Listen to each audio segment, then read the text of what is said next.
It starts in the kind of cold that makes every sound feel sharper. In the early hours of October 11th, 1997, a passerby spotted what he thought was just a shape on a dark Fairbanks street corner. He almost kept walking. People passed out from drinking all the time in that part of town. But something about the way the body was curled, the way the shoes were twisted at an angle that didn't look natural, made him step closer. And that's when he realized this wasn't someone sleeping it off. This was a kid who wasn't moving at all. He was barely breathing, face swollen, clothes soaked with blood, and whoever had done this hadn't stuck around to check if he lived or died. They just left him there in the freezing air, on a street no one should have been alone on at that hour. And this is where everything starts to go wrong. When police arrived, they saw immediately that this wasn't some random drunken fall or a street fight gone sideways. The boy was only 15. His name was John Hartman, a freshman in high school, and the kind of kid people described as shy, polite, the last person you'd expect to end up on the pavement fighting for his life. The injuries were brutal enough that detectives knew they were dealing with more than a simple assault. This was rage.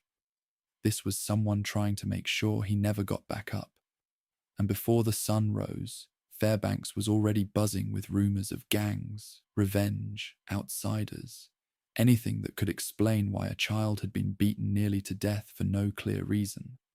Nobody knew it yet, but the case was about to pull the entire community into a storm that wouldn't settle for almost 2 decades. John was rushed to the hospital, but the damage was too severe. The trauma to his head was catastrophic, and doctors couldn't reverse what had already happened on that sidewalk. He died later that day, and the news spread fast through the small city.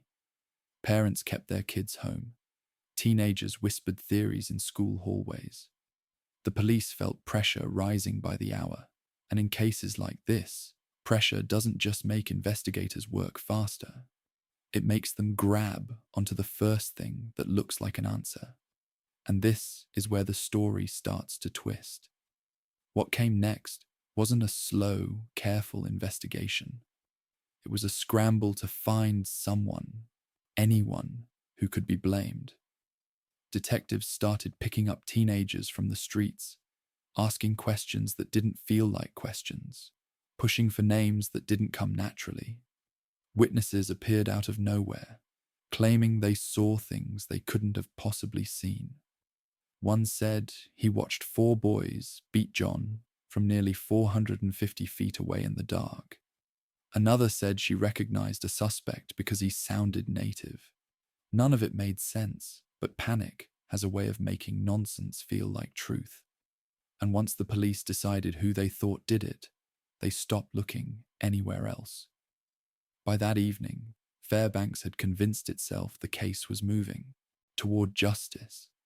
People didn't know yet that the real story was barely beginning, or that the wrong teenagers would be pulled into something they never had a chance of escaping. They didn't know that the real killers were still out there. All they knew was that a 15-year-old boy had left home the day before and never made it back, and the city was already desperate to believe someone had the answers. But the answers they rushed to accept were the ones that would break this case open years later, revealing just how quickly a tragedy can turn into an even bigger one when the truth gets buried under fear. And this night, the night John Hartman didn't make it home, is the moment Alaska stepped into a mystery it still hasn't fully crawled out of. The streets were still tense the morning after John Hartman died, and people wanted the kind of answer that comes quick and clean. Police officers thought they had it when a call came in about a group of teenagers supposedly driving around town causing trouble. It sounded convenient. It sounded close enough. And in cases like this, close enough starts feeling like a solution if you want it badly enough. That's how 4 boys, who had never even crossed paths with John, became the center of a murder investigation before lunchtime. Their names would become known all over Alaska, but not because of anything they actually did. They were just in the wrong place, around the wrong people, at the wrong moment in a city hungry for someone to blame. The first piece of what investigators believed was a break in the case came when someone reported an assault on another man hours before John was found. The man survived, but the description of the attackers was vague, too vague to build a case on. Still, police quickly decided the same group must have been responsible for John's murder. They latched onto the idea of a roaming pack of teens looking for random victims, even though the timeline didn't match, and none of the boys had any history of violence like this. Once the theory took shape, it hardened fast. The detectives weren't waiting to see if the pieces fit. They were pushing the pieces into place. The 4 teenagers, Marvin Roberts, George Freeze, Eugene Vent, and Kevin Pease, each had simple explanations for where they were that night. They were at different gatherings, with different people, doing the usual teenage things. None of those things involved beating a 15-year-old nearly to death in the middle of downtown. But when police start pulling kids into interrogation rooms, the truth gets overshadowed by how tired someone is, how scared they are, and how much they want the whole thing to be over. Eugene Vent, only 17 and drunk at the time of questioning, became the detective's easiest target. They asked leading questions, nudging him toward the answers they wanted, and after hours of pressure, he said what they needed him to say. It wasn't a confession, it was survival. But once the words were on tape, nobody seemed interested in the difference. Outside the station, Fairbanks breathed a little easier, hearing that arrests had been made. People wanted to believe the nightmare had a clean ending, that 4 violent boys were off the streets, and that John's death had been avenged. It didn't matter that the evidence was thin. It didn't matter that eyewitnesses were shaky, drunk, or too far away to see anything real. Once a community decides the case is solved, the teens trapped in the middle lose their chance to be heard. And these 4 didn't just lose their voices, they lost their lives as they knew them. By the time the story hit the news, the narrative was already carved in stone. The fair thing, the careful thing, would have been to slow down and ask if any of this actually added up. But slowing down wasn't what anyone wanted. The police felt the weight of a grieving city. The public wanted closure more than truth. And the 4 boys who were nowhere near the crime scene were suddenly being fit into a storyline they couldn't escape. With every hour that passed, the window to uncover what really happened to John Hartman was closing, and Fairbanks was marching confidently toward the wrong ending without realizing how deep the damage would go. This is the moment where the case stopped being a tragedy and started becoming something much darker. The moment detectives sat Eugene Vent down in that interrogation room, everything shifted. He was 17, exhausted, and still coming down from a night of drinking. He didn't know he was walking into the biggest trap of his life. He didn't know the police had already decided he and his friends were guilty. And he definitely didn't know that every question they asked was really just an attempt to make him repeat the story they had already built without him. What happened in that room wasn't a search for truth. It was a slow, relentless push toward a confession they could stamp on paper and call evidence. At first, Eugene said exactly what was true. He wasn't there. He didn't know anything about the beating, and he had no idea what the detectives were talking about. But tired kids don't stand a chance against well-trained adults who have already made up their minds. They circled him with leading questions shaped to make their own theory sound like the only possible explanation. And the longer it went on, the more Eugene stopped trying to figure out what they wanted and just tried to survive the moment. That's how coerced confessions happen. It's not about guilt. It's about pressure that wears someone down until they repeat the story that will finally let them go home. The detectives kept telling him that his friends had already talked. They said people saw them. They said they had evidence. None of that was true. But Eugene didn't know he was being played. He just heard adults with authority telling him they already had the answers. All he had to do was agree. And eventually, he did what scared teenagers do when they feel cornered. He tried to give the police something that would make them stop. It came out messy, confused, barely coherent. He repeated details the detectives had planted. He mixed up timelines. He said things that contradicted themselves from one sentence to the next. It wasn't a confession. It was a kid drowning in fear, reaching for anything that looked like air. But to police, desperate for a solution, it didn't matter that nothing he said made sense. It didn't matter that he kept changing the story, or that none of it matched physical evidence. They had what they wanted, words on tape. To them, that was enough to lock the case in place.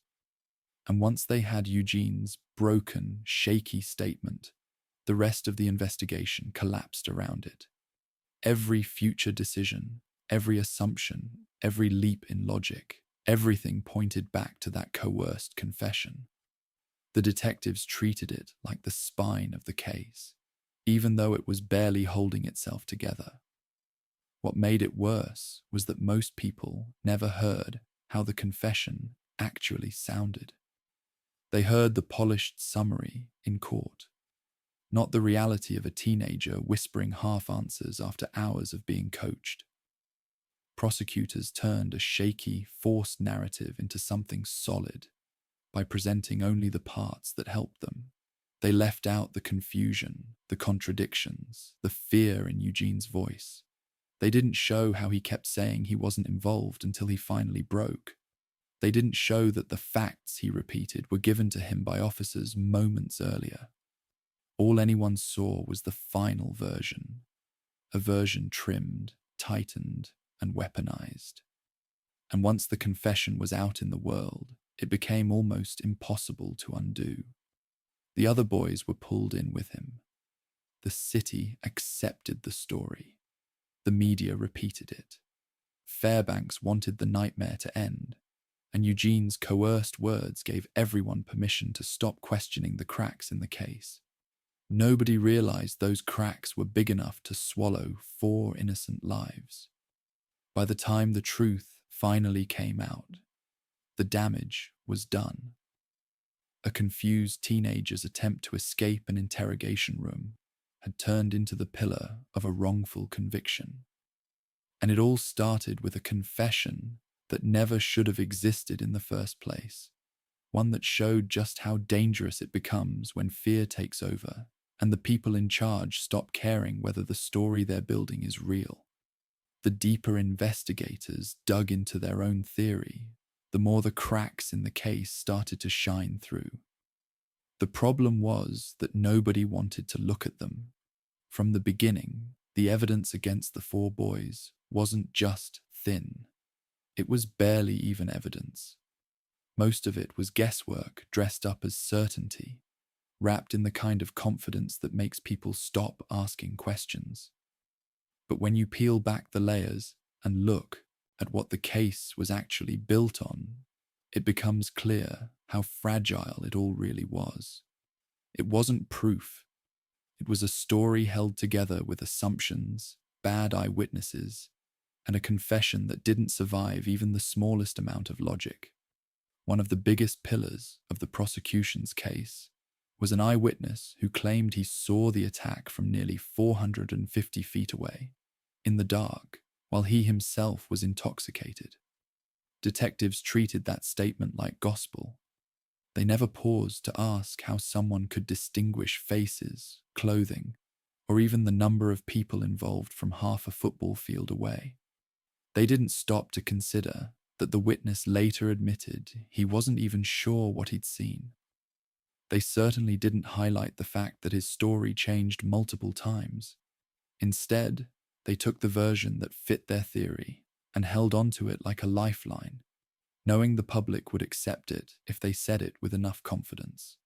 Another witness said she recognized one of the suspects because he sounded native during the attack. That was it. No visual confirmation, no details, nothing that would hold up in any real investigation. Just a voice on the street in the middle of a chaotic moment and a vague assumption based on accent. But to detectives already convinced they had their group, this wasn't questionable, it was convenient. And convenience becomes dangerous when it replaces actual proof. The physical evidence told an even stranger story, mostly because there wasn't any. No fingerprints, no blood linking the boys to John, no weapon, no DNA, no trace that any of them had been near him. The prosecution tried to explain this away by saying the attack was quick and chaotic. But that's not how evidence works. Violence leaves marks on the victim, on the attacker, on clothing, on shoes, on something. But the 4 boys went home that night without a single bruise or scratch that matched a brutal group assault. One of them was even seen dancing at a wedding reception at the exact time the prosecution said he was beating John on the street. Witnesses confirmed it. The timeline confirmed it. But none of that mattered once the narrative had momentum. The inconsistencies piled up. The timeline didn't match. The locations didn't match. The stories didn't match each other or the physical reality of the crime. And every time investigators hit a dead end, they bent the story a little more to make it fit. They filled in gaps with guesses. They ignored contradictions. They shaped the case into something they could explain to the public without having to admit they were lost. This is the part of the story where the truth starts slipping out of sight. Not because it was complicated, but because the wrong answers were easier to hold on to than admitting the police had no idea who killed John Hartman. When a community is afraid, when the pressure is building, when the media is demanding progress, people cling to the version of events that brings the fastest relief. But fast relief comes with a price. The case against the boys didn't fall apart years later because of some new groundbreaking evidence. It fell apart because it was never strong to begin with. It fell apart because the closer you looked, the more impossible it became. And the tragedy is that nobody really looked, not when it mattered. Not when 4 teenagers still had a chance to walk away, before the weight of a city's fear settled on their shoulders. By the time anyone was willing to question the evidence, the damage was already written into their lives. Years passed before anyone came forward with a story that finally made sense. And when it happened, it didn't come from a courtroom, a detective, or some long-lost witness.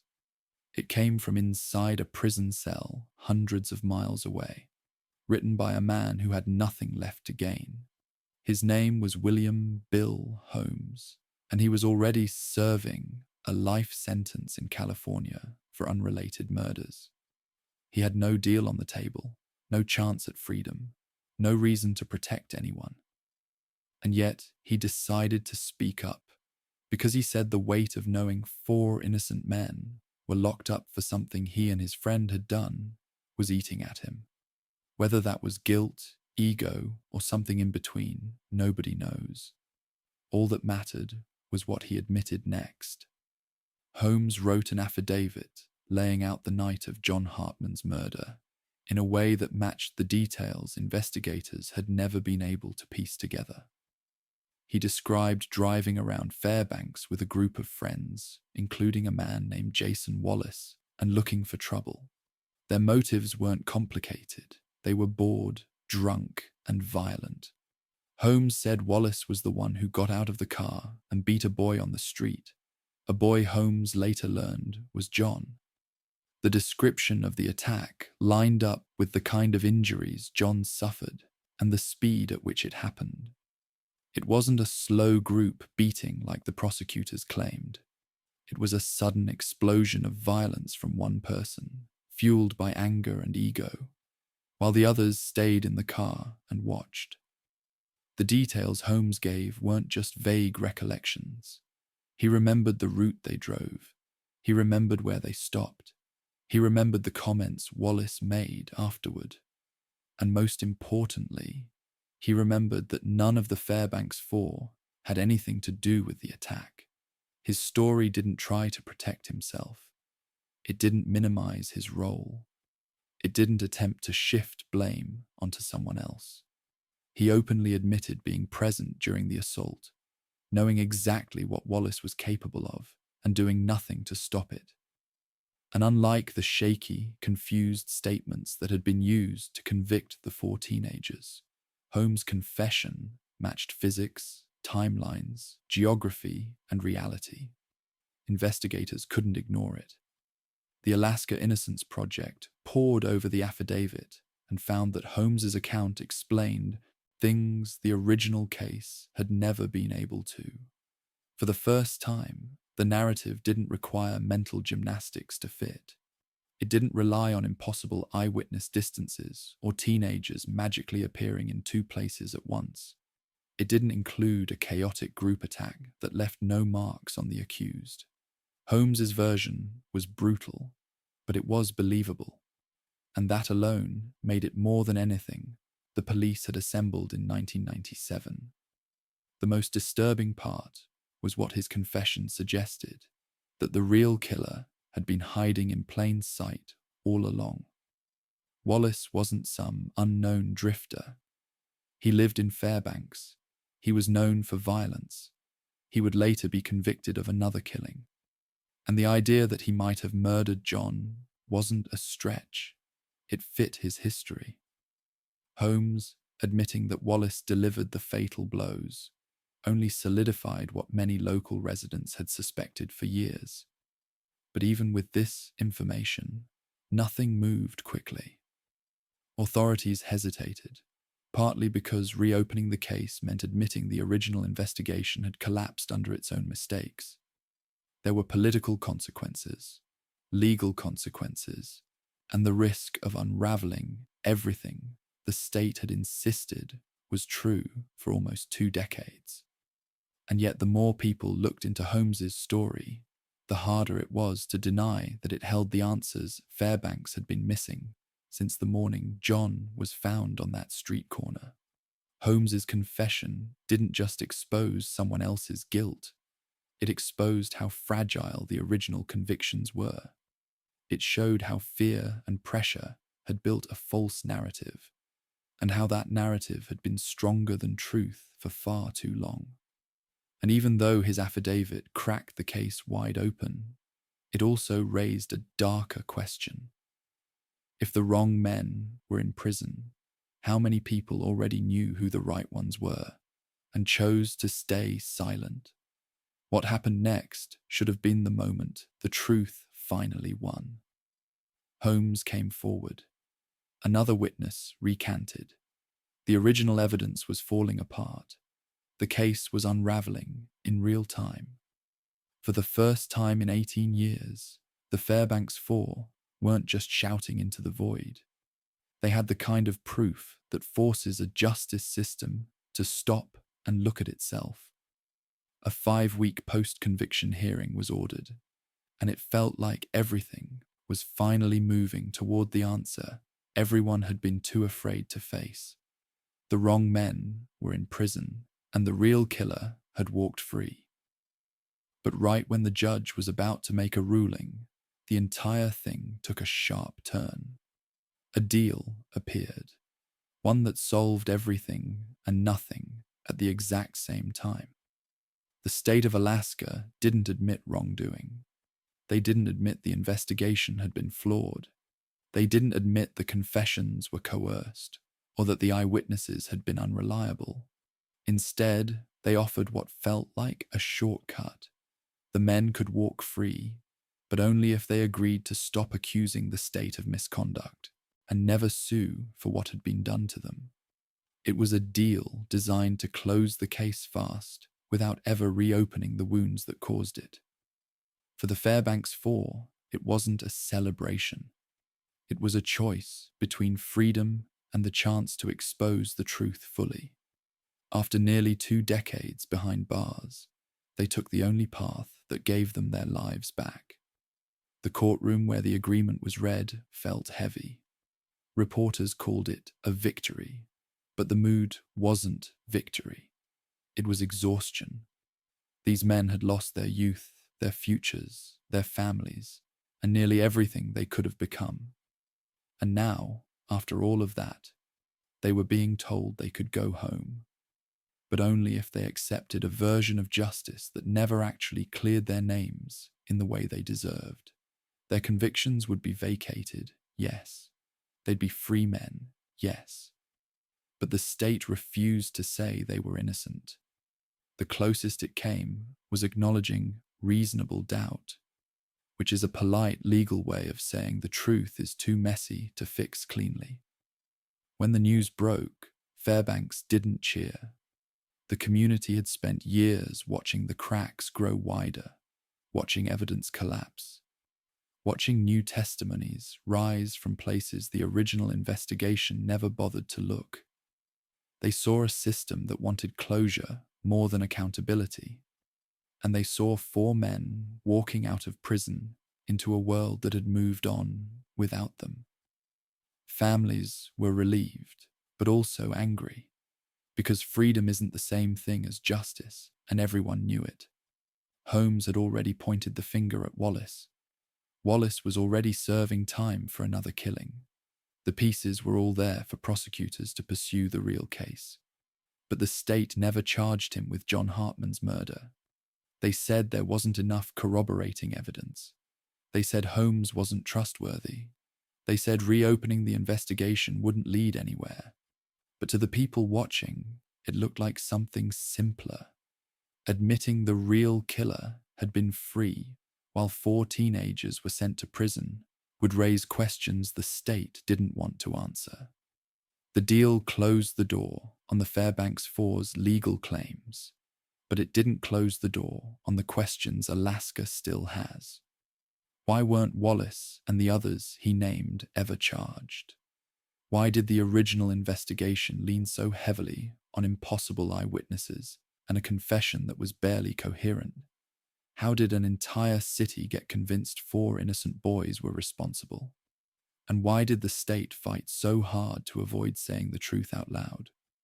The Fairbanks Four walked out of prison that day, but the case didn't end. It just shifted into something harder to swallow, a solved mystery in the sense that the wrong men were finally freed, but an unsolved crime in the way that matters most. John Hartman's real killer was never tried. His family never got closure. And Alaska was left with a deal that gave everyone their freedom except the truth itself, which stayed trapped exactly where it had been for 18 long years.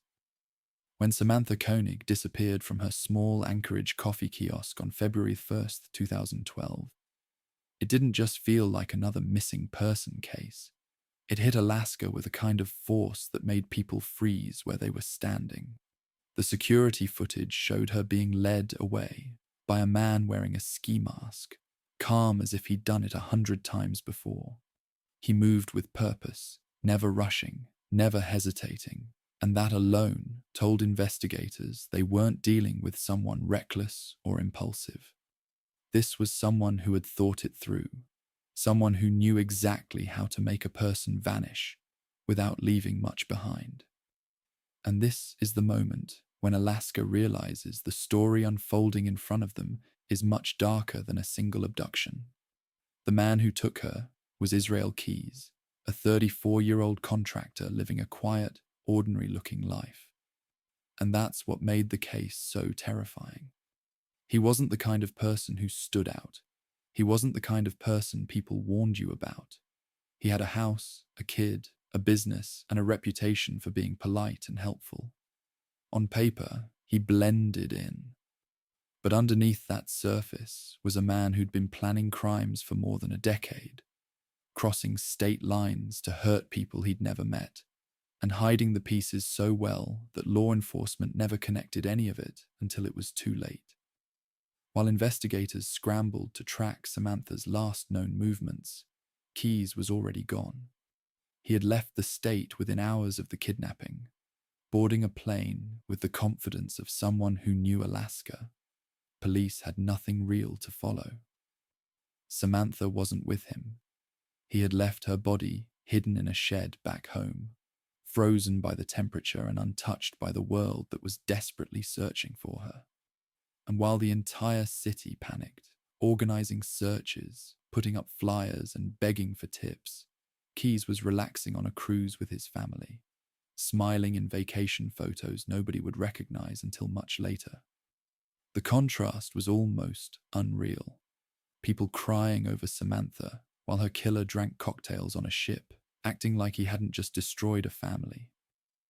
When Keyes returned to Alaska, he did something that showed exactly how calculated he was. He staged a ransom. He sat with Samantha's body, thawed her enough to pose her, sewed her eyelids open to make it look like she was still alive, and took a photo to extort money from her family. It was one of the most chilling details investigators had ever seen. Cold, deliberate, and done with a kind of emotional emptiness that made everyone realize they weren't dealing with a typical criminal. They were dealing with a predator who planned things years in advance. The break in the case finally came when Keyes used Samantha's ATM card in the lower 48. That was his mistake. He had been careful for more than a decade, but the moment he needed cash, he slipped. Police tracked the withdrawals, watched the pattern, and set up surveillance along the route. When they finally stopped his rental car in Texas, they didn't know they were looking at one of the most organized serial killers in American history. They just knew he had Samantha's card, her phone, and a story that didn't make sense. But the second he was in custody, the mask started to fall away. Keyes confessed to killing Samantha, but that was only the beginning. He casually admitted to killing others across the country, people he had chosen at random, in states he didn't even live in. He talked about kill kits he buried years earlier, metal boxes filled with guns, cash, and tools waiting for the day he might return. He was methodical, detached, almost bored, describing murders like errands he had checked off a list, and he hinted there were more. 7 or 8 other victims he refused to name, saying the FBI would never find them all. This wasn't a case that ended with an arrest. It opened into something far bigger and far darker. When the world finally saw who Keyes really was, Alaska understood that Samantha's kidnapping wasn't a single crime. It was the tip of a story that stretched across states, years, and victims whose names may never be known. And as investigators listened to Keyes calmly detail the violence he had hidden behind a normal life, they realized they were looking at a killer who didn't just escape notice. He almost perfected it. When Samantha Koenig vanished, most people assumed investigators were at least working with a timeline they could trust.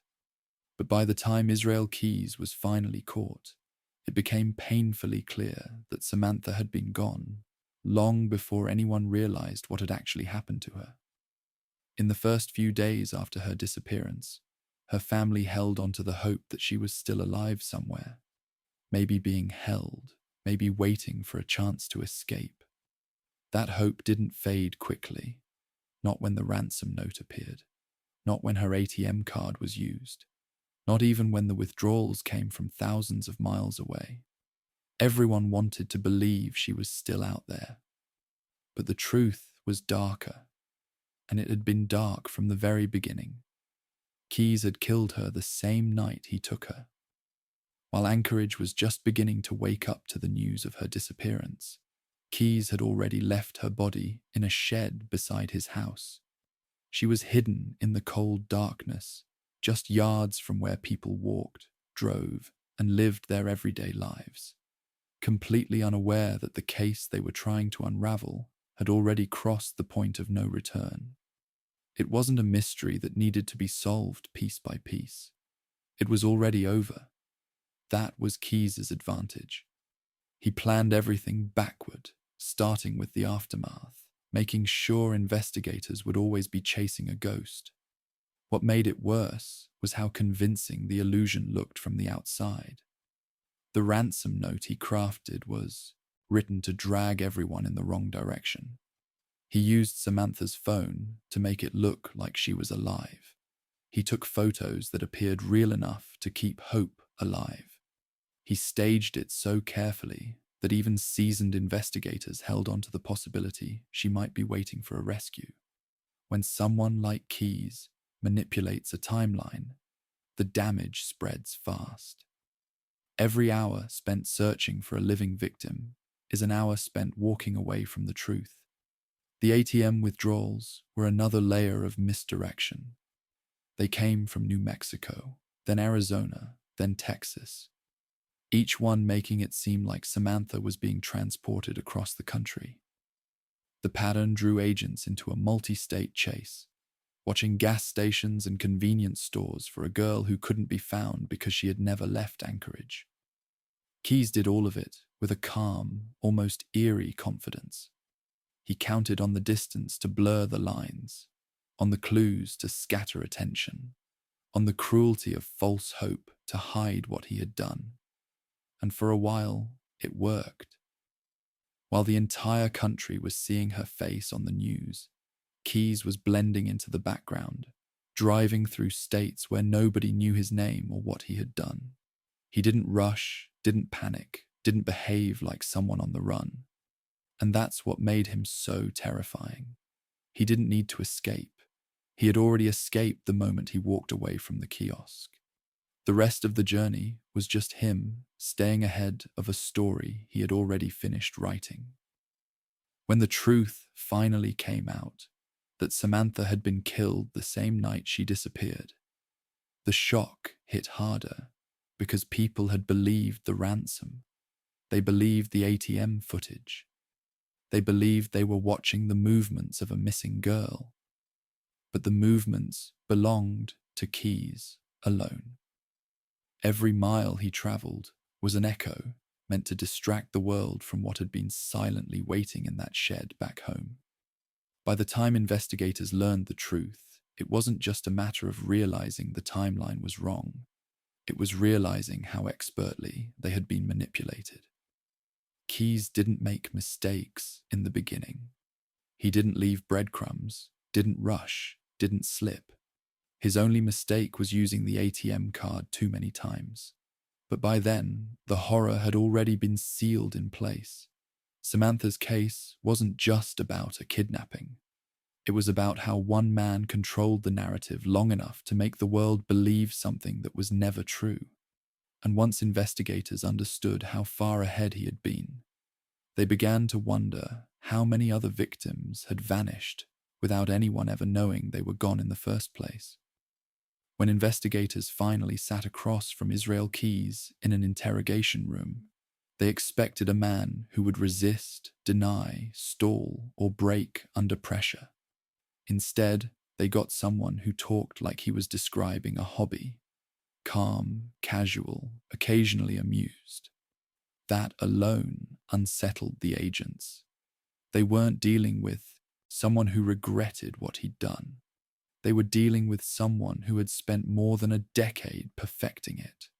And the moment he began opening up, it became clear that Samantha Koenig wasn't the beginning of his story.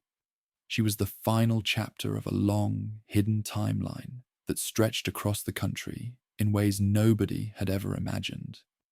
Keyes didn't reveal everything at once. He dropped confessions like he was testing how much investigators could handle. He told them he killed a couple in Vermont, Bill and Lorraine Currier, breaking into their home, restraining them, and then taking them to an abandoned farmhouse where he murdered them. He described it with no emotion, no hesitation, no pride, just a matter-of-fact tone that made the room feel colder. The agents realized quickly that this wasn't a man talking about a rare incident. This was someone recounting a pattern. The way he described the Courier murders told investigators they were dealing with someone who planned every piece. He flew across the country, rented a car, drove hours to a town where nobody knew him, dug up a kill kit he had buried years earlier, and picked a random house with a broken garage door so he could slip inside unnoticed. It didn't matter who lived there. It didn't matter their age, gender, or background. What mattered was opportunity. He admitted he preferred strangers because it made everything cleaner. No connections, no patterns, no reason for law enforcement to link him to the crime. This was the moment investigators understood the full scale of the threat. Keyes wasn't impulsive. He wasn't sloppy. He wasn't killing because of anger or revenge. He killed because he wanted to. And he built his life in a way that allowed him to do it whenever he felt the urge. He traveled constantly. He paid for flights in cash. He disguised his routes by switching rental cars. He kept his plans hidden from everyone around him, even the people closest to him. It was like he had built two separate identities: the quiet contractor who blended into the background and the predator who stalked strangers in different states without leaving a trail. When investigators asked him how many victims there were, he didn't give a number. He gave a smirk, a shrug, and hints. He said, "Less than a dozen." Later, he said, "Probably 11. Then he'd back away from the answer, as if he enjoyed watching the agents try to make sense of it. The only consistent message he gave was that there were more victims than the FBI knew, and that he would never reveal all of their names. He liked the control too much. He liked holding on to the final pieces of the puzzle. The most chilling moment came when he mentioned the kill kits scattered across the country, metal boxes buried in random locations, each filled with guns, silencers, cash, zip ties, and everything he needed for a murder that might not happen until years later. He admitted he sometimes dug them up, years after planting them. That level of preparation was something investigators had never seen before. It meant he had been planning for violence long before he acted on it, and he expected to continue long after. But what truly bothered the federal agents wasn't the number of victims. It was the randomness. Keyes didn't follow patterns. He changed locations, weapons, methods, and victims every time. He killed couples, individuals, young people, older people. He traveled thousands of miles away from his home just to commit crimes nobody would connect to him.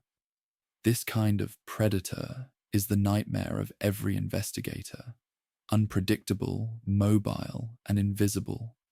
By the time Keyes was done talking, the FBI knew they weren't just closing a case. They were opening a dozen others with no starting point. His confessions were fragments, breadcrumbs scattered across the country with no map to follow. He made sure they would never see the full picture. And even after his death, the echoes of his words still haunt investigators, because they know that somewhere out there, the rest of his victims are waiting to be found, if they're ever found at all. By the time Israel Keyes had been in custody for a few months, investigators thought they were starting to understand the man sitting across from them.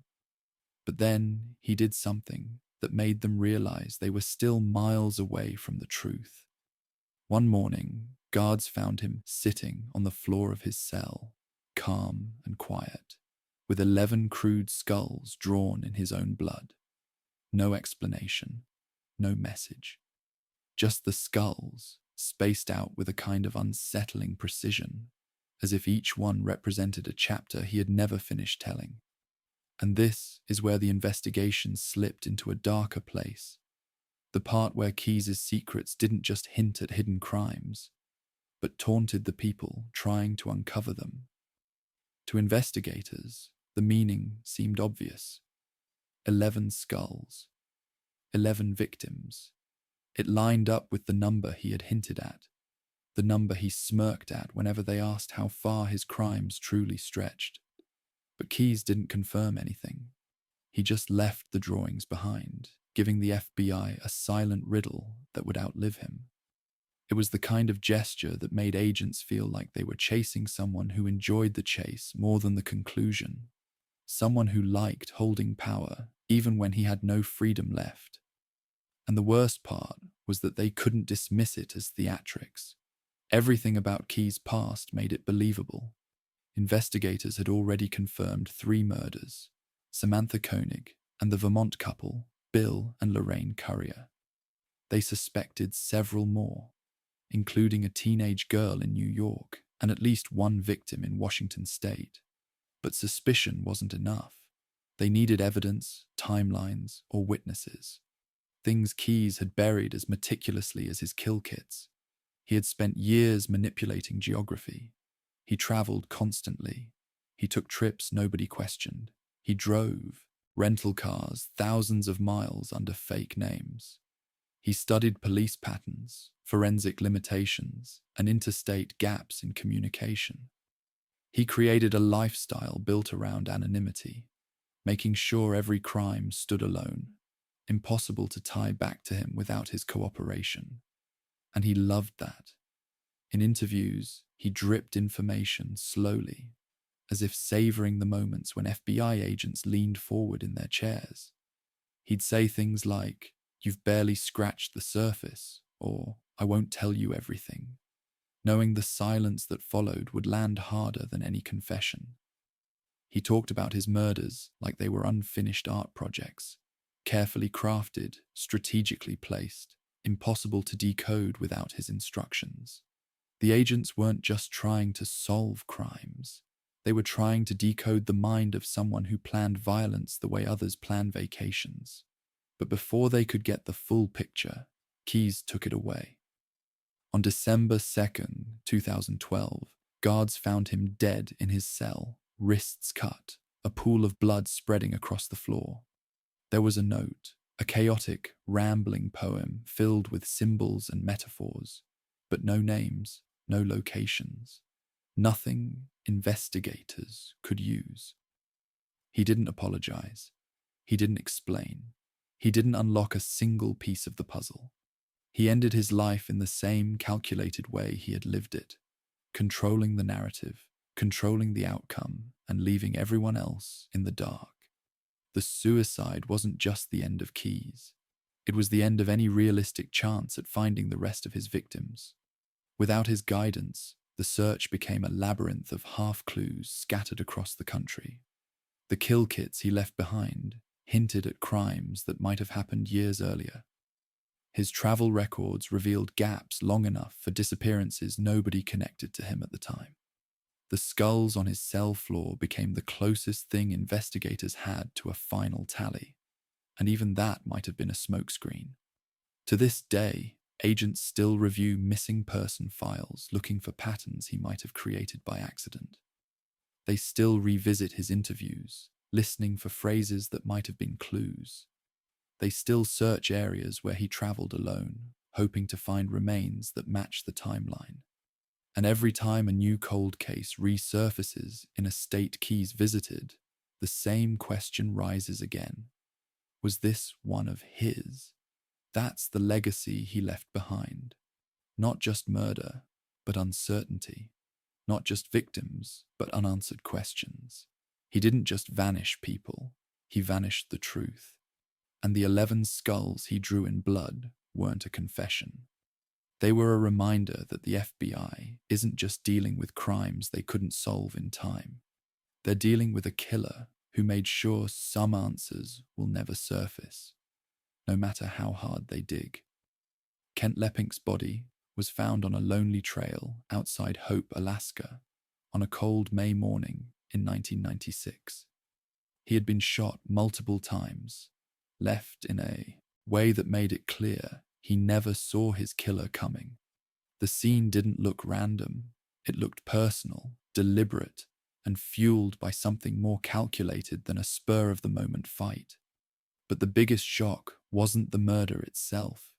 It was the life Kent had been living in, the months before his death. One tangled with a woman who seemed to leave chaos in every direction she walked. And once detectives dug into that chaos, they found a story that sounded less like real life and more like something out of a thriller. Kent had moved to Alaska for fishing work, and in that world he met Michelle Linhan, an exotic dancer who drifted between men the way others drifted between jobs. She wasn't shy about it. She had Kent, John Carlin, and another man all thinking they were her main priority, all of them competing for her attention and approval. The arrangement wasn't stable, and it definitely wasn't healthy, but the men stayed hooked all the same.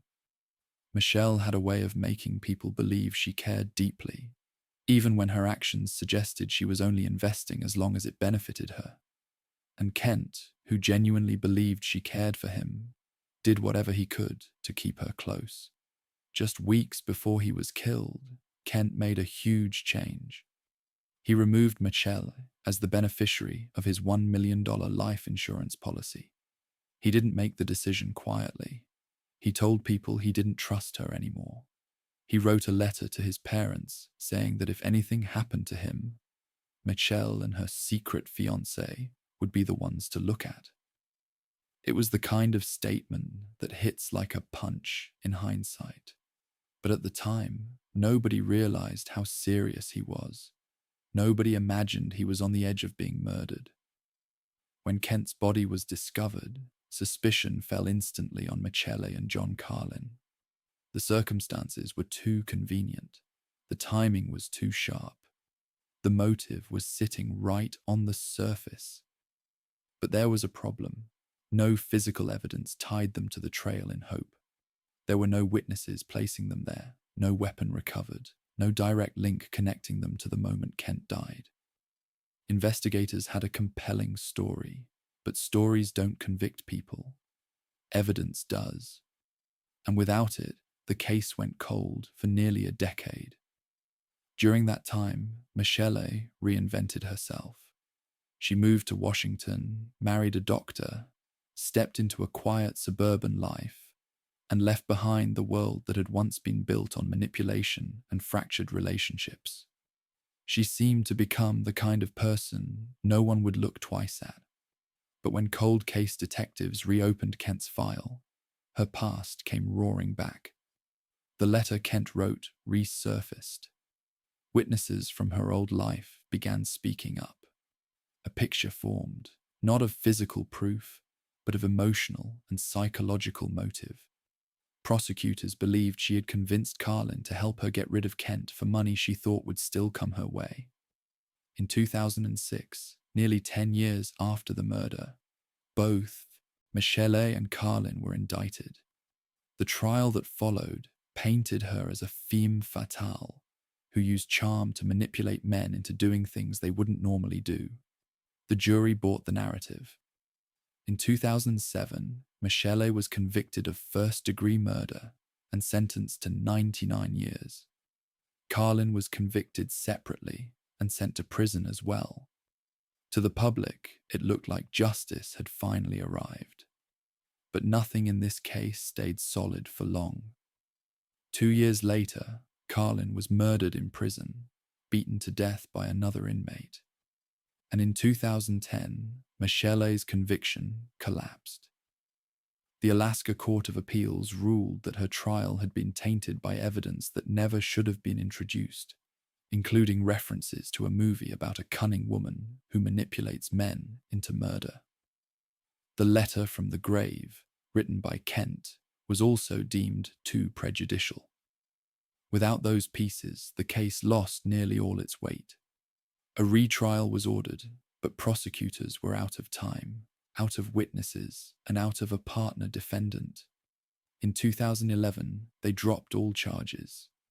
Michelle walked out of jail a free woman, saying she had been innocent all along.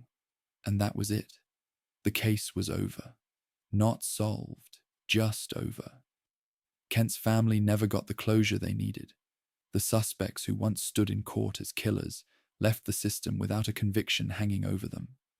And the truth behind what happened on that trail in 1996 remained trapped in a story with too many holes and too few answers. A murder that once looked neatly solved unraveled into one of Alaska's most frustrating mysteries, leaving behind the unsettling thought that sometimes justice doesn't slip through cracks, it falls straight through them. By the time Michelle Linehan walked into an Alaska courtroom in 2007, prosecutors thought they had crafted a case so airtight that a conviction felt inevitable. They didn't have physical evidence. They didn't have a weapon. They didn't have a confession. But what they did have was a story, one built around motive, manipulation, and a trail of emotional wreckage that seemed to follow Michelle everywhere she went. It was the kind of narrative that played well in front of a jury. A seductive woman, a jealous rival, a dead fiancé, and $1 million insurance policy tying them all together. It didn't matter that there were gaps big enough to drive a truck through. What mattered was that the story sounded believable.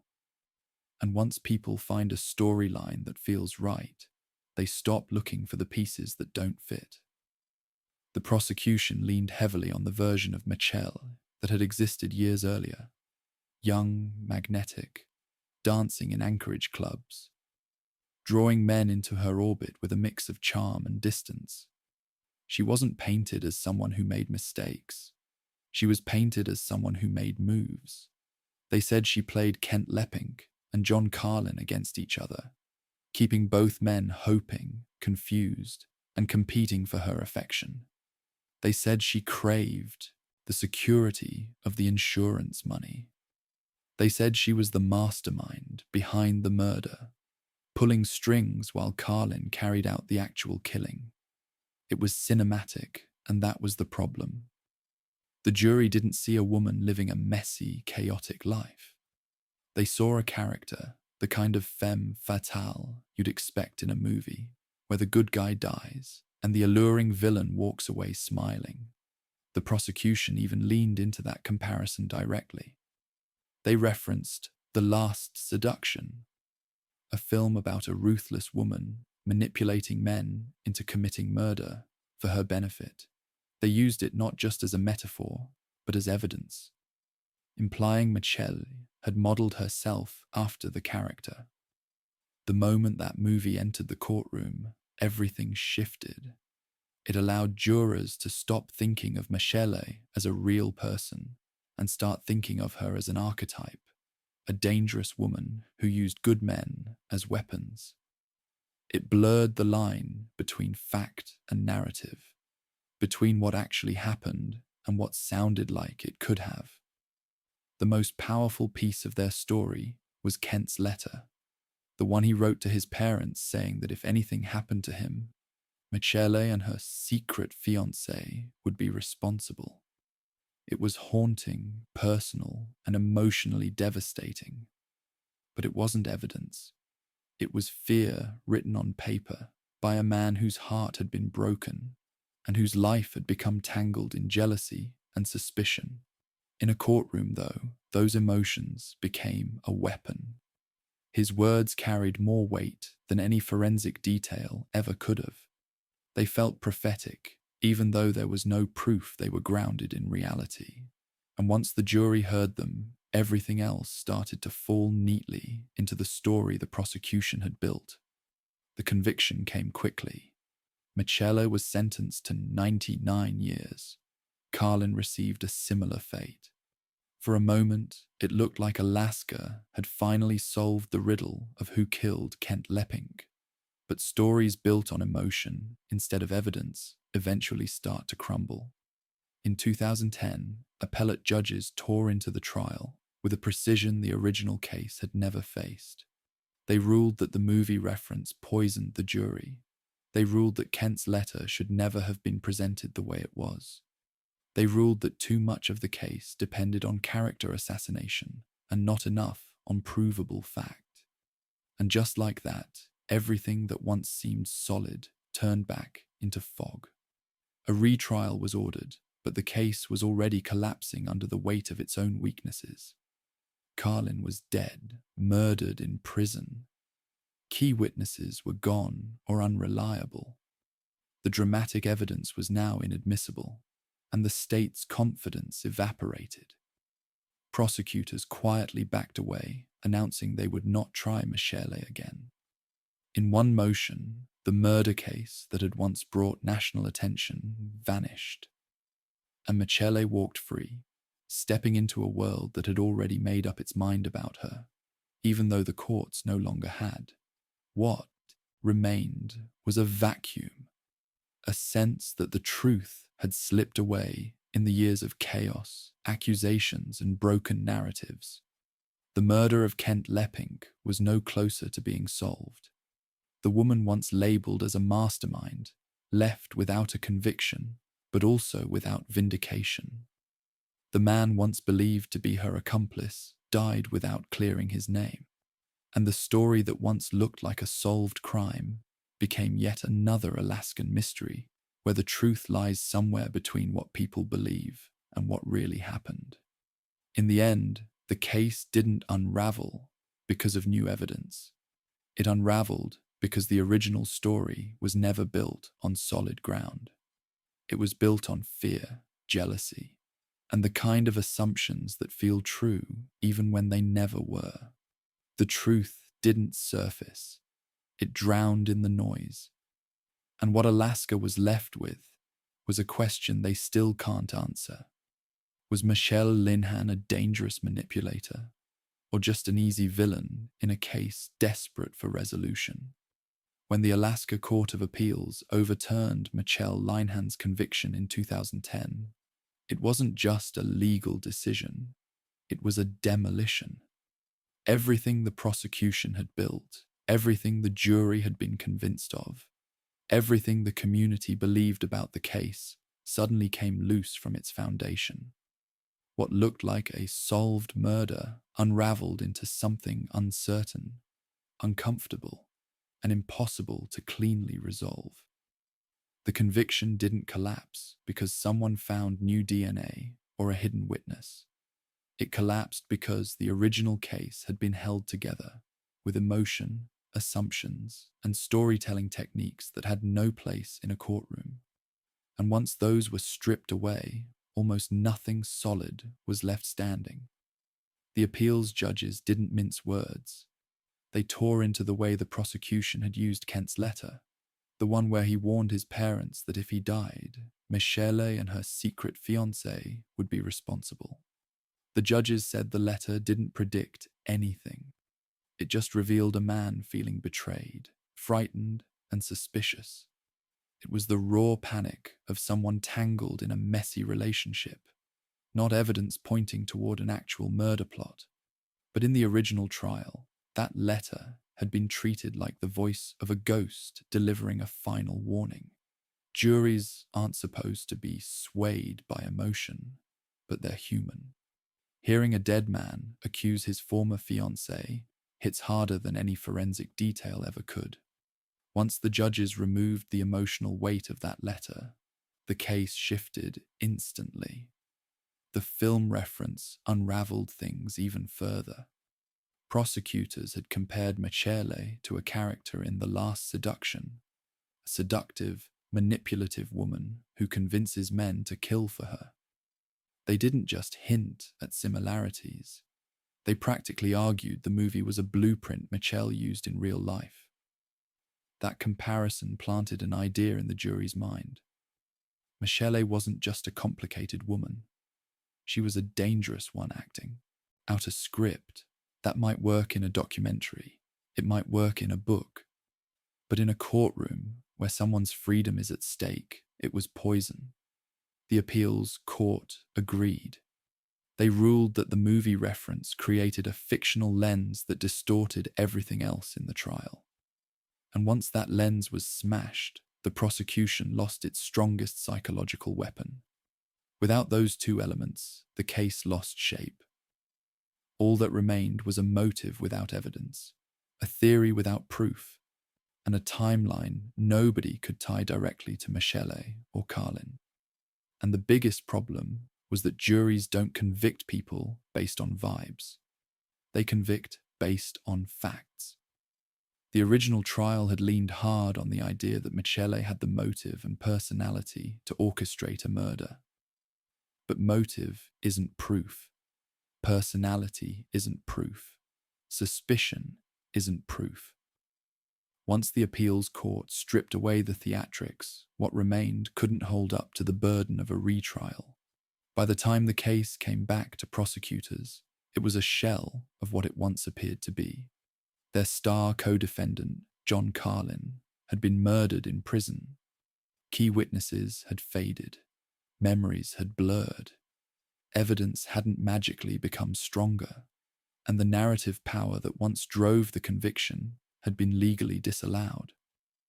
Without the emotional anchors, the state had no chance of convincing a new jury that Michele orchestrated a killing in the woods of Hope, Alaska. And so, they backed away quietly, announcing they wouldn't try her again. When the charges were dismissed, Michele walked free. But freedom isn't the same thing as innocence. Not in the eyes of the public, and not in the eyes of Kent's family. To them, the overturned conviction didn't feel like justice. It felt like the system had failed twice. First by convicting the wrong way, and then by making the case impossible to prosecute correctly. People who once believed the story of a femme fatale, twisting men into violence, now had to grapple with a reality that was far more complicated. Maybe Michele was guilty. Maybe she wasn't. Maybe the truth was lost somewhere in the years between Kent's death and the courtroom battles. Whatever the answer was, it didn't make its way into a verdict. The collapse of the case became its own kind of mystery. Not because the facts changed, but because the narrative people once believed in fell apart. When a murder conviction dissolves, it forces everyone to ask a question nobody likes facing. What if the truth was never actually proven? And in the Lepink case, that question still hangs in the air, heavier now than it was the day Kent's body was found on that isolated trail.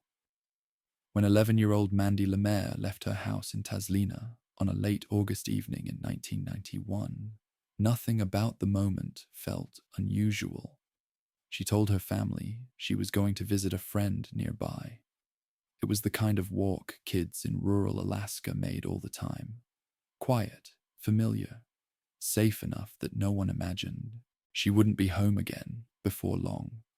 But when night fell and she still hadn't returned, a slow, creeping panic began to take hold.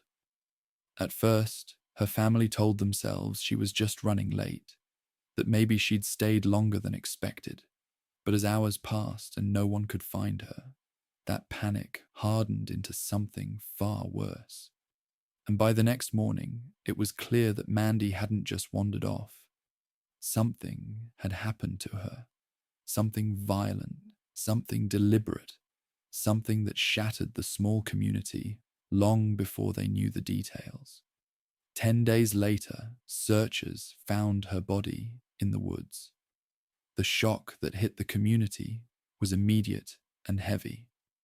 Mandy had been bound with rope, sexually assaulted, and shot twice, once in the face and once in the back of the head. It wasn't the kind of crime you could rationalize or soften. It was brutal, calculated, done by someone who didn't just want to harm her but wanted to erase her. And for investigators, the discovery wasn't just heartbreaking. It was a warning. Whoever did this was capable of far more than anyone in Taslina wanted to imagine. Suspicion turned quickly toward one man, 61-year-old Charlie Smithart, a retired pipeline worker who lived nearby. He had volunteered in the search effort, moving through the woods with everyone else, acting concerned, offering help. At first, nobody thought much of it, but as detectives talked to neighbors, a pattern started to emerge. People remembered seeing his pickup truck near the area where Mandy was last seen. Others recalled the same truck near the location where her body was discovered. And the more investigators looked at him, the more his behavior seemed just a little too involved, a little too interested in ways that didn't feel right. A search of Smithart's truck added more fuel to the suspicion. Forensic testing found 2 long blonde hairs, carpet fibers matching Mandy's clothing, and tiny flecks of metal consistent with welding residue, the same kind found on her clothes. And then came the most disturbing revelation of all. Smithart's own daughter came forward and said he had molested her and her sisters when they were children. Suddenly, the picture forming wasn't just of a man in the wrong place at the wrong time. It was of someone capable of the violence inflicted on Mandy. But even with all that, the case wasn't perfect. The evidence was circumstantial. There were no fingerprints, no DNA, nothing that directly connected Smithart to the exact moment Mandy was killed. Still, prosecutors moved forward, believing the weight of everything combined would convince a jury. And in 1993, that's exactly what happened. Smithart was convicted of kidnapping, rape, and murder. The judge sentenced him to 114 years. To the community, it felt like closure. But closure can be fragile, especially when it depends on a case held together by inference rather than undeniable proof. Then came the twist. In 1999, the Alaska Supreme Court overturned the conviction. They ruled that the trial judge had improperly restricted Smithart's defense from presenting evidence pointing to another possible suspect, specifically a felon named Dave DeForest, who had given conflicting accounts of where he was the night Mandy disappeared. The ruling wasn't saying Smithart was innocent. It was saying the trial wasn't fair. And in a case this serious, fairness isn't optional. It's everything. A retrial was ordered. Evidence boxes were reopened. Witness lists were prepared again. But before the new trial could begin, Smithart died of cancer in December 2000. He maintained his innocence until the end. And with his death, the case didn't just stall. It froze. Without a living defendant, there was no trial to complete, no verdict to reach, no truth to legally confirm or deny. Mandy's murder slid into a haunting grey zone, not confirmed, not resolved, and not officially closed. Investigators still believed Smithart was the killer. The forensic clues, the suspicious behavior, the testimony from his daughter, all of it pointed their way. But legally, the conviction no longer existed. And without a trial, the truth could never be stamped into the record. When the Alaska Supreme Court overturned Charlie Smithart's conviction in 1999, it didn't feel like a victory. It felt like a hole opening beneath a case that already carried too much pain. Mandy Lemaire's family had spent years believing that the man who killed their daughter was finally where he belonged. They had sat through the testimony, listened to the forensic analysis, watched jurors deliver a guilty verdict, and tried to rebuild a life after the kind of loss that never fully heals. And now, suddenly, everything they thought was settled was ripped away. The court didn't say Smithart was innocent. They didn't say he'd been framed. They didn't say the evidence was weak. They said the trial wasn't fair because the defense wasn't allowed to point to another possible suspect. In a case built on circumstantial proof, that was enough to undo an entire conviction. And it's in that moment, right after the ruling, that the story shifts from difficult to devastating. The retrial was supposed to be the chance to fix what had gone wrong. Prosecutors believed they could win again. The evidence hadn't changed. The hairs, the fibers, the welding residue, the witnesses who saw Smithart's truck in all the wrong places. Even the disturbing testimony from his daughter remained part of the record. But something intangible had changed. The momentum. When a conviction is overturned, it doesn't come back to life cleanly. Doubt starts to seep into everything, whether justified or not. The defense had new openings. The prosecution had to rebuild trust. And the community had to face the possibility that they might never hear a clear answer. As lawyers prepared for the new trial, time started, working against everyone. Witness memories had faded. Some moved away. Others weren't willing to relive the case again. Evidence that once felt solid now had to be reinterpreted.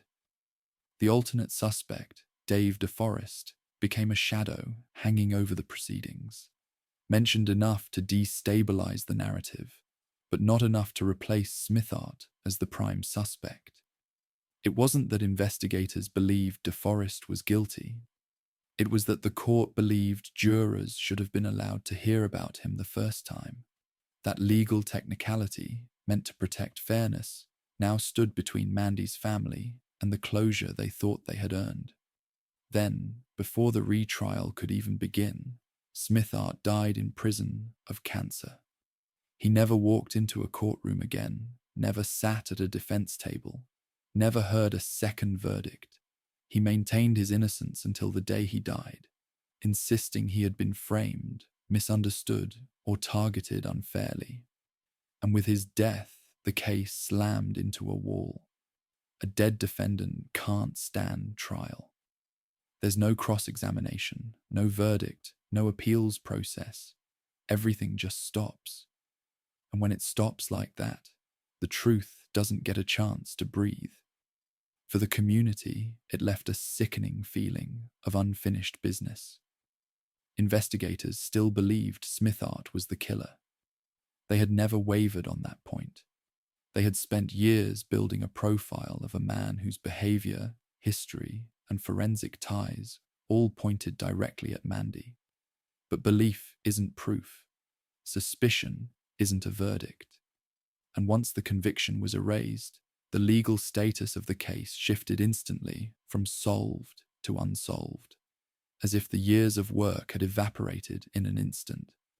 Mandy's family was left facing something no family should ever have to accept. The prime suspect died before the justice system could do its job correctly. No confession, no trial, no verdict. Nothing. Just a blank space where an ending should have been. People who once believed the case was closed now had to live with the idea that the truth would never be locked down in a courtroom, never stamped into the record, never validated by a jury. And the worst part was knowing that even if investigators were right, even if Smithart really was the man responsible, his death meant he never had to answer for what he did. The case became one of Alaska's most painful examples of how justice can break down even when investigators follow every lead. It showed how vulnerable a case becomes when it relies heavily on circumstantial connections instead of undeniable evidence. It showed how easily a technical ruling can unravel years of work.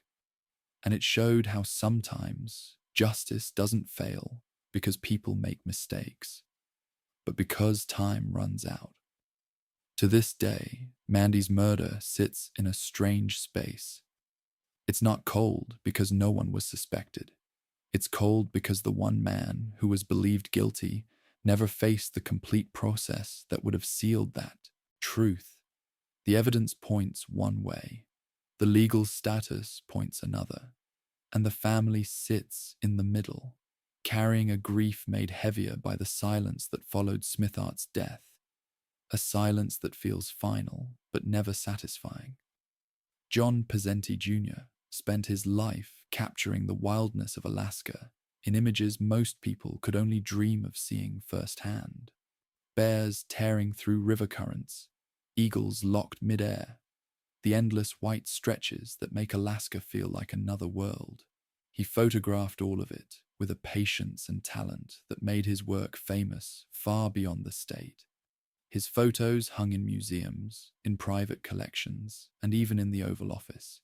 He lived quietly, simply, and always close to nature. Which is why, on December 3rd, 2007, when friends found him shot to death inside his small Anchorage home, nothing made sense. The crime didn't match the man, and the more investigators uncovered, the stranger the case became. There were no signs of forced entry, no broken windows, no kicked-in door. Whoever walked into John's home either knew him or didn't need to fight their way inside. His valuable photography equipment, tens of thousands of dollars worth, was untouched. His cameras sat where they always were. Lenses, tripods, hard drives filled with years of work. They were all still there. Nothing had been stolen. Nothing disturbed, except the fact that John was lying on the floor, dead from gunshot wounds. It didn't look like a robbery. It didn't look like a burglary gone wrong. It looked like someone had walked in with one purpose, carried it out, and left quietly. Friends told investigators that John lived a peaceful life. He didn't drink much. He didn't party. He didn't have enemies. He was soft-spoken, friendly, a little private, but never the kind of man who found himself tangled in conflict. That lack of motive became the first major problem for detectives. Most murders fall into patterns: jealousy, revenge, money, drugs, domestic disputes. None of those fit John. His life didn't have edges sharp enough to lead to violence, which meant investigators had to start from scratch, building a picture around a man who kept to himself and never caused trouble. Rumors started circulating almost immediately, because people couldn't understand how such a respected figure could be targeted. One rumor said he had been working on a photography project, exposing illegal bear poaching, and that he might have angered the wrong hunters. Another rumor said he may have walked in on a burglary in progress, surprising someone who panicked and shot him. But if that were true, why wasn't anything taken? And why were there no signs of struggle? The theories didn't match the scene. They didn't match the method. And they didn't match the quiet way John had lived his entire life. Investigators interviewed friends, acquaintances, neighbors, and even distant connections. Nobody stood out. Nobody had a vendetta. Nobody could think of a reason John would be murdered. It left detectives staring at a case that didn't behave like a normal homicide. When the basics don't add up, investigators usually rely on forensics. But in John's home, the evidence was frustratingly sparse. There were no usable fingerprints, no DNA pointing to a stranger, no footprints. Whoever pulled the trigger either wore gloves, cleaned carefully, or simply didn't leave anything behind. The crime scene felt cold, not just because the victim was gone, but because everything around him refused to speak. Police released statements to the public. Tips trickled in, but led nowhere. Eventually, the story reached national television. America's Most Wanted aired the case twice, hoping someone, somewhere, might recognize a detail they hadn't noticed before. But no new leads came. The case didn't heat up. It froze. And once that happened, time became the enemy. Every day that passed made the truth harder to reach. People close to John struggled with the same question investigators faced. Why him? He wasn't wealthy in a way that attracted criminals. He wasn't involved with shady people. He wasn't outspoken enough to become a target. To many who knew him, the randomness of the crime made it more terrifying. If someone like John could be killed without reason, what did that say about the world they lived in? Years later, technology improved. Anchorage police re-examined the evidence with more modern tools, hoping to find something the original team couldn't detect. But even with newer methods, the case refused to break open. Whatever the killer left behind wasn't enough to point to a name. And that's what makes this mystery so unsettling. John Pezenti wasn't someone living on the edge of danger. He wasn't mixed up in crime. He wasn't in the wrong place at the wrong time. He was at home, his safe place, his quiet refuge, when someone decided to take his life. The scene offered no motive, no message, no trail to follow. It left Alaska with a murder that looked almost impossibly clean, carried out by someone who either vanished afterward or lived so normally that nobody suspected a thing. To this day, John's case remains open. Investigators haven't stopped hoping for a break, but they also know that some killers disappear into the fabric of a community unnoticed forever. And John Pezenti's death stands as one of Alaska's most haunting reminders that even the most peaceful lives can end in violence that leaves behind only questions and no clear path to the truth. The night Scott and Amy Fandel vanished, nothing seemed unusual at first glance. It was September 4th, 1978, and the siblings were doing what kids in rural Alaska often did, spending the evening at home while their mother and aunt went out for a few hours. The tiny log cabin near Sterling wasn't luxurious, but it was familiar.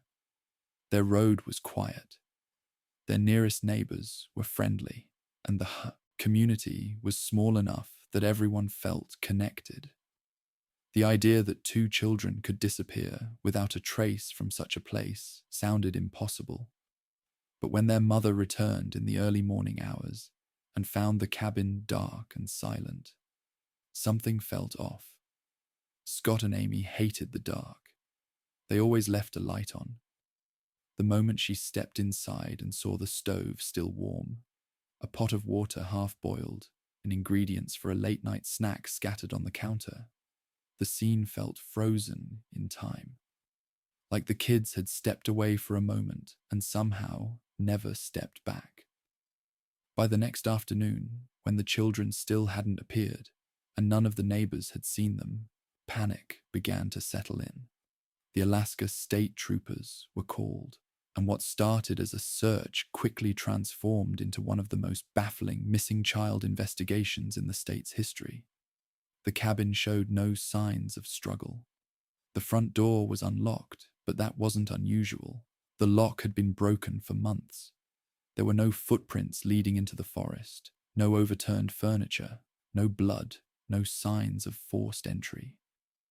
And yet Scott and Amy were gone, leaving behind only ordinary household clutter that now felt like unsettling evidence. Every object seemed to ask the same question. How do two kids disappear from their own home without anyone hearing or seeing a thing? As investigators retraced the family's timeline, small details began to surface. Neighbors had seen the cabin lights on around 11 p.m. That put the children home and awake. The pot on the stove suggested Scott, who was 13, had been preparing food, something casual and routine. But that routine stopped abruptly. There were spent shell casings found outside the home, though no one could confirm whether they were connected to the disappearance or just remnants from target practice in the area. There were no clues pointing to a clean direction. Instead, everything hinted at an interruption so sudden that nothing inside the house had been disturbed afterward. Rumors began circling about two carnival workers seen in a black sedan near the area the night the kids disappeared. They were questioned but denied involvement, insisting they had only been passing through to collect paychecks. Another theory suggested someone at the bar overheard the mother mentioning that the children were home alone, then used that information to approach the cabin. Nothing concrete ever emerged from those possibilities. The more investigators searched, the more possibilities appeared, and the fewer answers they found. family dynamics added another layer of complexity. Scott and Amy's father, who lived out of state, flew back immediately to assist with the search. Some people wondered if he had been involved, given the tension from a recent separation, but there was no evidence tying him to the scene. Police eventually stated they no longer considered him a suspect. Even so, the uncertainty surrounding who could have taken the children made every person in their orbit a subject of speculation. Search teams scoured the woods, lakes, and marshes surrounding the property. Helicopters flew overhead. Dogs tracked the forest floor, and volunteers combed areas where children might wander. Nothing surfaced. Not a shoe, not a piece of clothing, not a bone. It was as if Scott and Amy had stepped out of the cabin and dissolved into the night. The absence of evidence didn't just make the case difficult, it made it eerie. The search area wasn't massive. The community wasn't densely populated. Someone should have seen something, heard something, or found something. But they didn't. And that silence became the loudest part of the mystery. As the years passed, theories multiplied. Some believed the siblings had been abducted by a passing stranger. Others thought someone the family knew might have been involved. There were even claims, decades later, that a young woman in another state resembled Amy and might be living under a different identity. DNA testing crushed that hope. Every lead hit the same wall. Nothing lined up the way it needed to. By now, nearly 47 years have passed, and not a single confirmed trace of Scott or Amy has ever been found. No remains, no possessions, no suspects strong enough to charge. Their case has become one of Alaska's most haunting cold mysteries. Not because it's complicated, but because it's empty. 2 children vanished from a warm, bright cabin with food cooking on the stove, and the world simply gave no explanation. When people talk about this case today, they don't just talk about the disappearance. They talk about the atmosphere, the pot of boiling water, the unlocked door, the quiet silence of the cabin, and the way time seemed to stop inside while everything outside moved forward without them. It's the kind of mystery that keeps investigators awake long after retirement, the kind that families never recover from, and the kind that leaves a permanent shadow over a community. Because until someone comes forward, until evidence surfaces, or until the woods give up a secret they've held for nearly half a century, the question remains the same.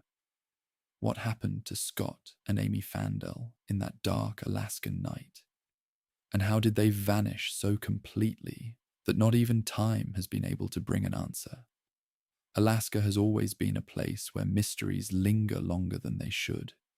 The land is too wide, the nights are too dark, and the people, spread out across small towns, fishing villages, and frozen wilderness, live far enough apart that sometimes the truth freezes before anyone reaches it. But the cases woven through this story don't just fit the pattern of Alaskan strangeness. They stand out because each one ends in the same place, with answers that should exist but never come. It's why these crimes still lodge themselves into the backs of people's minds decades later. They are not mysteries because no one looked. They're mysteries because everyone did and still came up empty. By the time you reach the end of all 6 cases, a pattern starts to form. Not in the crimes, but in the way they collapse. The Fairbanks 4 were freed, but the real killer of a 15-year-old boy never faced trial. A serial murderer sketched skulls in his own blood, then killed himself before explaining who the drawings represented. A murder-for-profit case that once seemed solved evaporated under legal scrutiny, leaving behind no verdict at all. An elderly man believed guilty of killing a child died before the court could decide whether that belief was justified. A beloved wildlife photographer was shot in his own home, with no suspect, no motive, and no real trail to follow.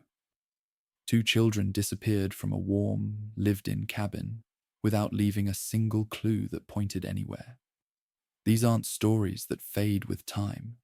They linger because they don't end. In each case, something crucial slipped away at the worst possible moment. For the Fairbanks Four, it was the truth swallowed by a rush to judgment. For Israel Keyes, it was the names of the victims taken with him into death, sealed behind smirks and unfinished confessions. For Kent Leppink, it was a courtroom undermined by emotion until the verdict collapsed under its own weight. For Mandy Lemaire, it was a defendant who died before the justice system could finish what it started.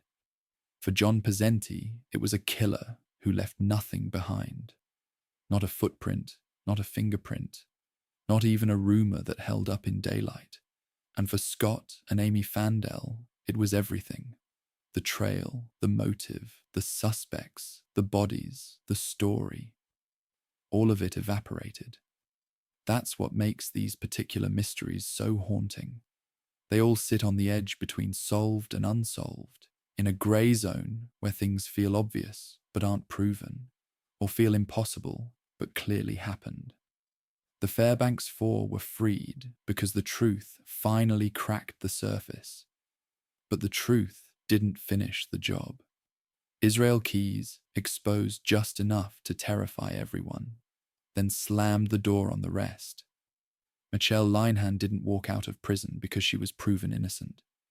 She walked out because the state failed to prove her guilty the right way. Charlie Smithart didn't prove anything either. He just died, closing the case through biology instead of justice.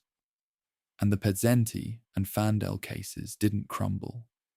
They never had enough to stand on in the first place. The result is unsettling. It leaves families with questions they've learned not to ask out loud anymore. It leaves investigators with case files so familiar they could recite them, even though they know those files probably won't ever grow. It leaves communities with a sense that the darkness outside their windows isn't just metaphorical. And it leaves Alaska with a list of names: John Hartman, Samantha Koenig, Bill and Lorraine Currier, Kente, Leppink, Mandy Lemaire, John Pesenti, Scott and Amy Fandel, that feel less like victims of crime and more like victims of unresolved stories. People like to believe every murder has a solution waiting somewhere. Every disappearance has an explanation. Every mystery just needs time to unravel. But time doesn't always reveal anything. Sometimes it hides everything deeper. Sometimes the last person who knows the truth dies. Sometimes the evidence never existed in the first place. And sometimes the story ends exactly like this.